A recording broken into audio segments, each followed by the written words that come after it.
누가복음 15장. 많은 세리들과 죄인들이 말씀을 들으려고 예수님께 가까이 나왔습니다. 바리새파 사람들과 율법학자들이 수군거리기 시작했습니다. 이 사람이 죄인들을 받아들이고 함께 먹기까지 한다. 그러자 예수님께서 그들에게 이 비유를 말씀하셨습니다. 너희 중에 어느 사람이 양 100마리가 있는데 그 가운데 한 마리를 잃었다고 하자.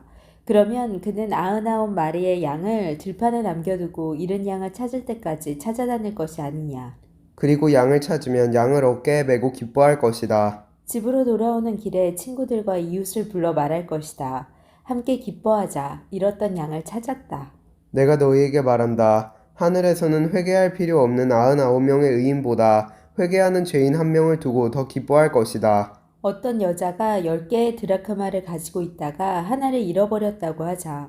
그러면 등불을 켜고 온 집안을 쓸며 찾을 때까지 자세히 뒤지지 않겠느냐. 그러다 찾으면 친구들과 이웃들을 불러 말할 것이다. 나와 함께 기뻐하자. 잃었던 드라크마를 찾았다. 내가 너희에게 말한다.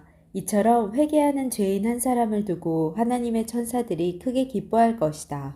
예수님께서 말씀하셨습니다. 어떤 사람에게 두 아들이 있었다. 그런데 작은 아들이 아버지에게 말했다. 아버지, 제가 받을 몫의 재산을 주십시오. 그러자 아버지는 재산을 두 아들에게 나누어 주었다. 며칠 뒤에 작은 아들은 모든 재산을 모아서 먼 마을로 떠나버렸다. 거기서 그는 방탕한 생활을 하다가 재산을 다 날려버렸다. 모든 것을 다 써버렸을 때 그 마을에 큰 흉년이 들었다. 그래서 그는 아주 가난하게 되었다. 그는 그 마을에 사는 한 사람에게 가서 더부살이를 하였다. 집주인은 그를 들판으로 보내 돼지를 치게 하였다. 그는 돼지가 먹는 쥐엄나무 열매를 먹어 배를 채우고 싶은 마음이 간절했다. 그러나 주는 사람이 없었다. 그제서야 그는 제정신이 들어 말했다. 내 아버지의 품꾼들에게는 양식이 풍족하여 먹고도 남는데 나는 여기서 굶어 죽는구나.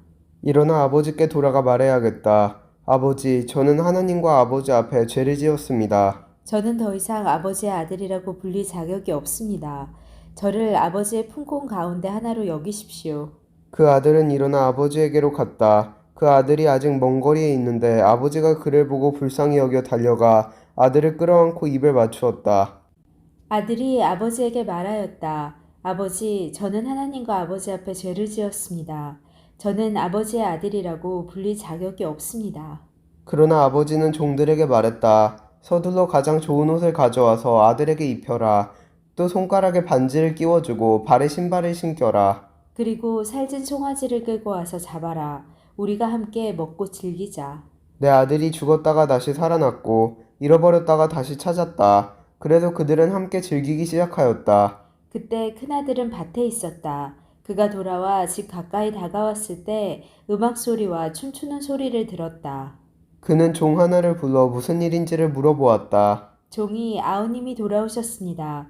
무사히 건강하게 아우님이 돌아오셨기 때문에 주인 어른께서 살찐 송아지를 잡았습니다. 하고 대답했다. 큰아들은 화가 나서 집에 들어가려고 하지 않았다. 그의 아버지가 밖으로 나와 큰아들을 달랬다. 큰아들은 아버지에게 말했다. 보십시오. 저는 수년 동안 아버지를 섬겨왔습니다. 그리고 한 번도 아버지의 명을 어기지 않았습니다. 그런데 아버지께서는 한 번도 저를 위해서 친구들과 즐기라고 염소 새끼 한 마리도 주신 일이 없었습니다. 그런데 창녀들과 함께 아버지의 재산을 다 써버린 아들이 집에 돌아오니까 아버지께서는 그를 위해 살찐 송아리를 잡으셨습니다. 아버지가 그에게 말했다. 아들아, 너는 언제나 나와 함께 있었으니 내가 가진 모든 것이 너의 것이 아니냐.